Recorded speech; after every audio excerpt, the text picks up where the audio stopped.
Hey, Queen City Legion fans out there. So guys, welcome to the brand new channel here.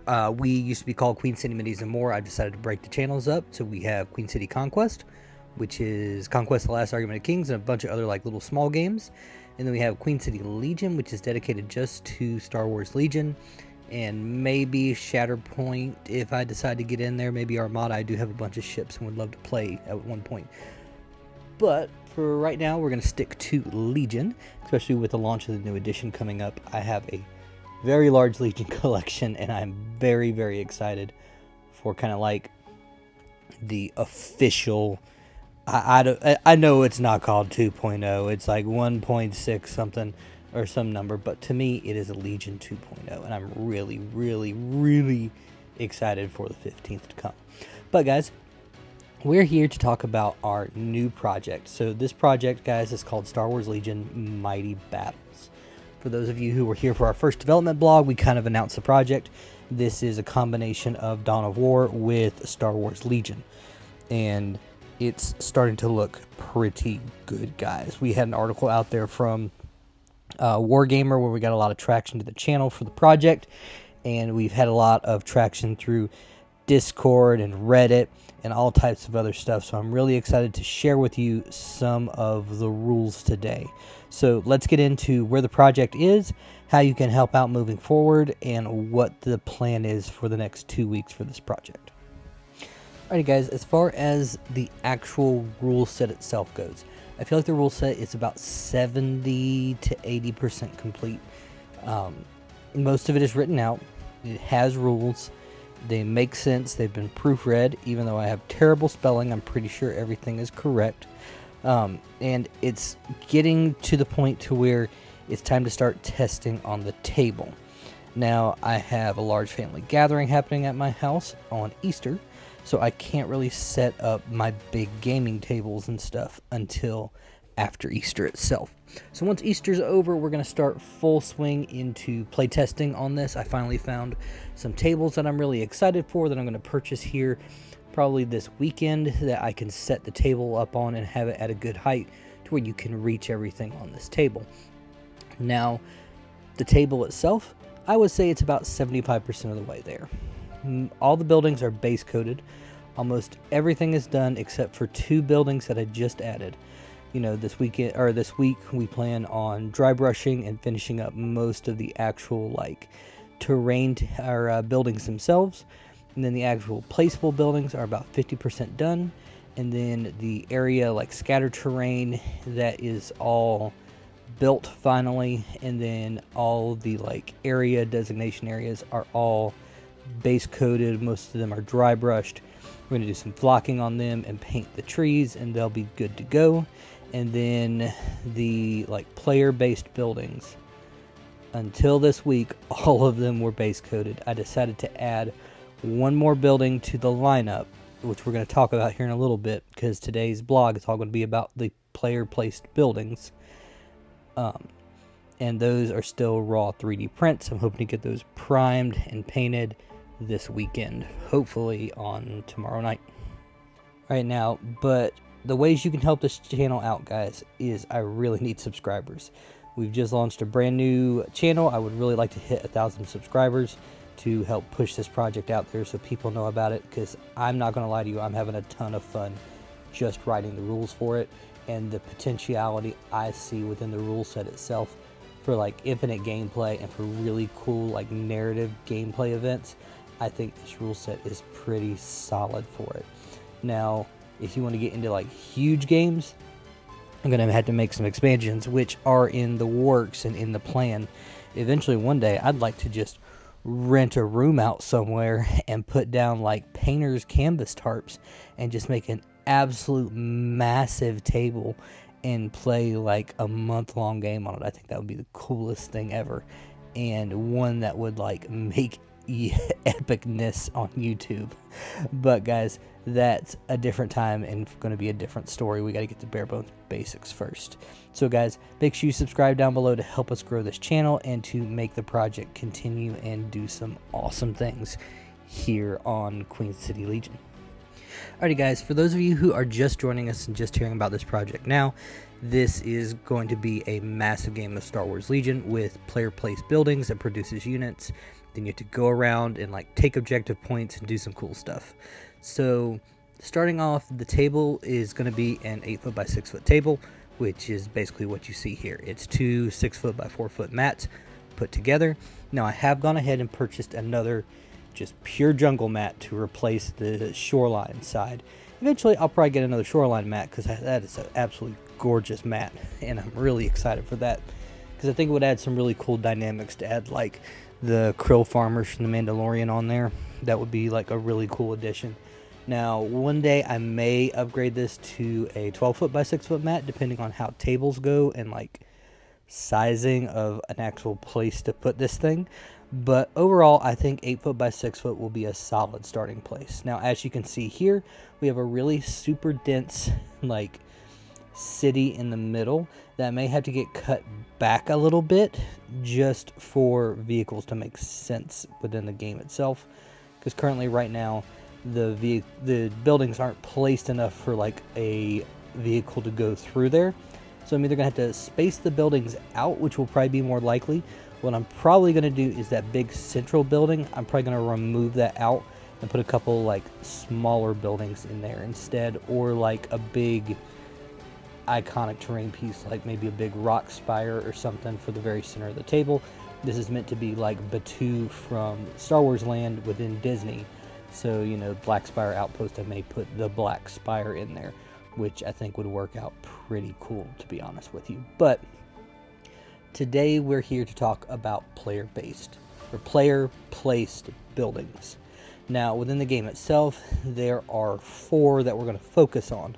They have a whole ton of prints I've been working on for these, and most of these are from Imperial Terrain, and they're kind of like the base standard that we're going to go with for playtesting.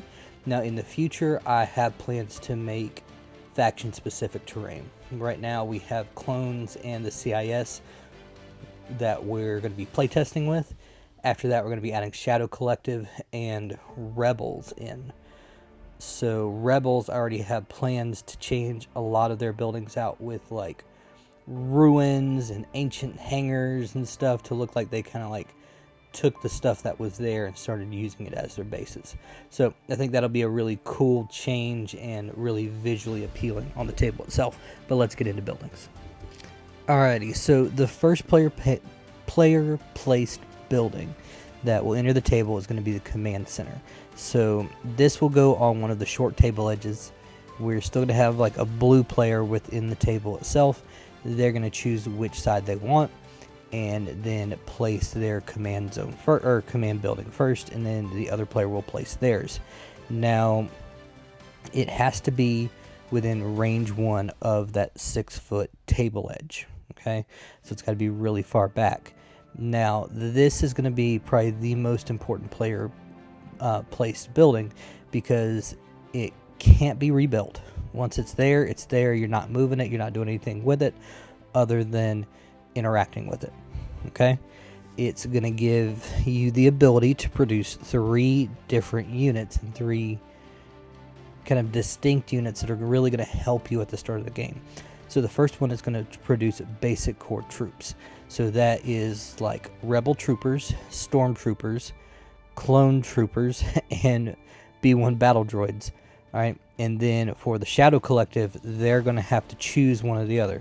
They can either choose the Pike Syndicate or the Black Sun Syndicate, and that's going to determine what they produce. If they choose Black Sun, they're going to be able to produce Black Sun, like the core troopers, as well as the Black Sun Vigo as their basic commander. Or if they choose Pikes, they'll get Pikes as their basic with the Pike Vigo, whatever his name is, as the basic commander. So this building will also produce your general. Your general is chosen before the game even starts. This is a specialized character. Okay? Once he's on the table, you can use his cards, do all that good stuff. He's made here at the command center. He will be the only named character that is produced from the command center. So really, keep that in mind when you're choosing your forces, that this may be the only named character you have for a while, is your commander itself. From there, you can also produce your basic commanders. So this is like the clone captain, the T-Series tactical droid, not the bigger one. I forget the name now, but the capos, and then like just the rebel officer and the imperial officer. So these are going to be like your bare bone basic commanders you can choose. These were added in from the original playtest. Originally, when I designed this, it was just the core troopers and the general that got produced here, but I felt like the general commanders needed to come from here as well, so they've been added in to this. So that's our first building. Let's go on to the next one. So the next, and probably the second building that'll get placed by players, is the troops barracks. So all these other buildings have to be placed within like a command zone. So that's going to be within range. I haven't decided yet if it's going to be either range 2 or 3 of the command center, or we're working on another building that will also provide like a command radius for bigger games, but it has to be placed within that range of some type of command. So this is the troops barracks. You can have up to 2 of them in the game. All right, these produce all the other infantry that's not produced at your command center. So it produces all your other core, your special forces, your support, and your heavy. And this is all types of troopers. This does not include creature troopers and anything that is like, it's hard to say exactly. Like, I'm debating on certain heavy and support choices not being made here, like dark troopers. I'm thinking about having those made in a different area called the Mechanics Bay.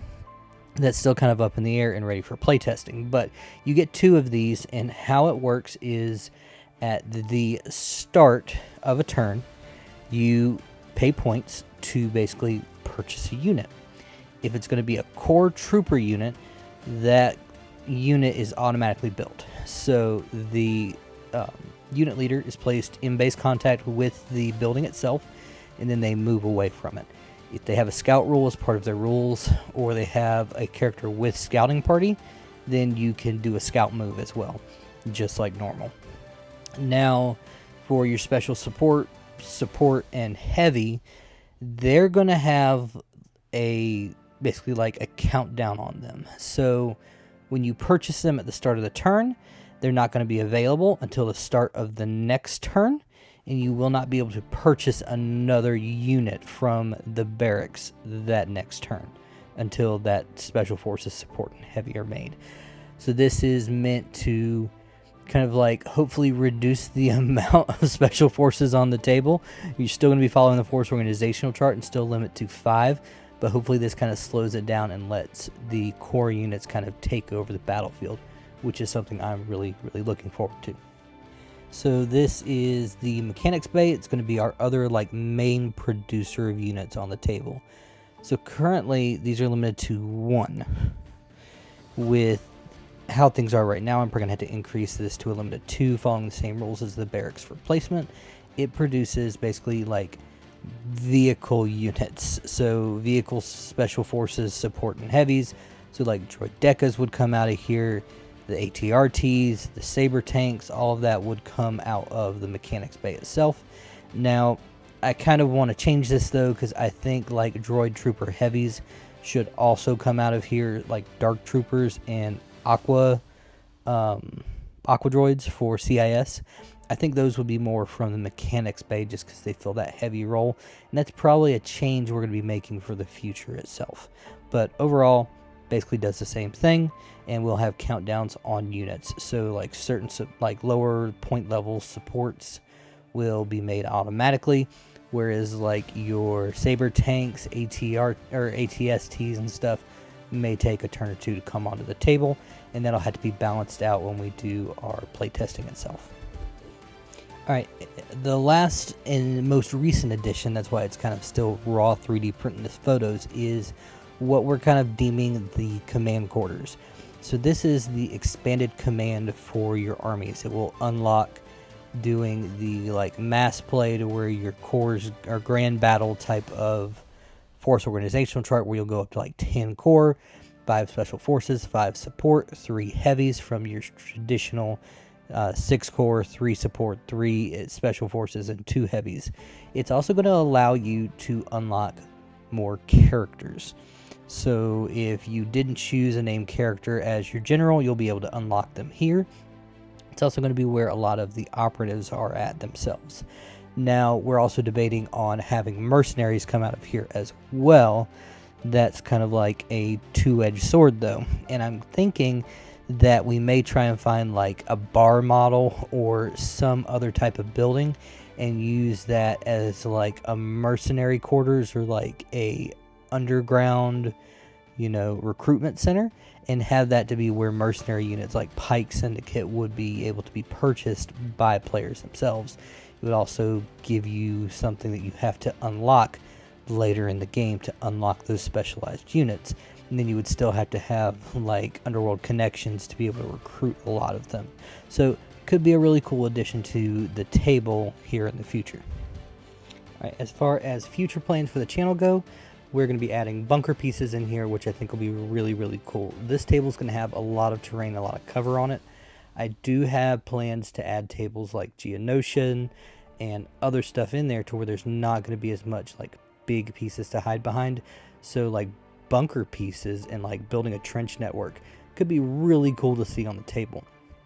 Putting in barricade sections, so using like the old Fantasy Flight bunkers that are barricades that came with the starter sets, using those to make little like barricade sections to provide cover in places where you think you need that, but it's a building you have to build, which is an interesting concept to me and kind of like a cool addition in there.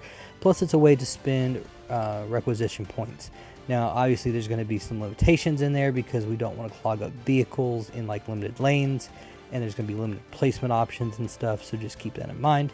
And then like we just talked about, the Mercenary Recruitment Center, which I think would be like a really cool bar or something to add in there to be like, hey, this is where you go if you want to hire somebody to help you. And then those units will get produced there. So kind of an interesting concept, something I think that will really work out here in the future.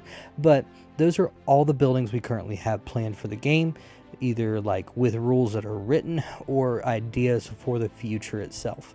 So let me know what you think down below with all these buildings. If we need to add anything, take away, modify stuff, definitely let me know about that. I haven't released a profile for the command center yet because that's something I had to nail out in playtesting as soon as that starts after Easter. But overall, the project's coming along really, really well, and I'm really, really excited for this, and I cannot wait to start playtesting. But I do need some playtesters, so if you're in the Charlotte area and want to help playtest, just shoot me a message at queencitygaming.nc@gmail.com and we can work that out. But guys, thank you so much for watching. Queen City Minis and more, signing out, folks.